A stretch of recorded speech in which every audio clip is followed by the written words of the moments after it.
மசாலா பணியாரம் செய்கிறதுக்காக நான் 4 உருளைக்கிழங்க வேக வச்சுருக்கேன்.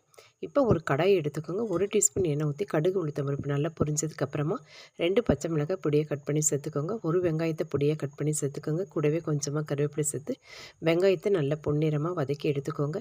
வெங்காயம் நல்லா வதங்கினதுக்கப்புறமா உங்களுக்கு இன்னும் கொஞ்சம் காரம் வேணும் மசாலாவுக்குன்னா கொஞ்சமாக மிளகாய் தூள் சேர்த்துக்கோங்க. கொஞ்சம் மஞ்சள்தூள், கொஞ்சம் தேவையான அளவுக்கு உப்பு மட்டும் சேர்த்துட்டு நல்லா கிளறி விட்டுக்கோங்க. இப்போ நம்ம வேக வச்ச உருளைக்கிழங்க நல்லா மசிச்சு இதோடு சேர்த்துட்டு நல்லா கிளறி விட்டுக்குவோம். 1லேருந்து 2 நிமிஷம். இப்போ நமக்கு மசாலா ரெடி ஆகிடுச்சு.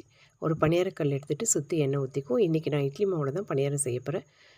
அந்த குழியில் ஆஃப் குழி மட்டும் மாவு எடுத்து ஊற்றிக்கோங்க. இது மேலே நம்ம ரெடி பண்ண மசாலா வச்சுட்டு அதுக்கு மேலே மாவு ஊற்றிட்டிங்கன்னா சுற்றி எண்ணெய் ஊற்றிட்டு மூடி போட்டு ஒரு 2லேருந்து 3 நிமிஷம் வேக வைங்க.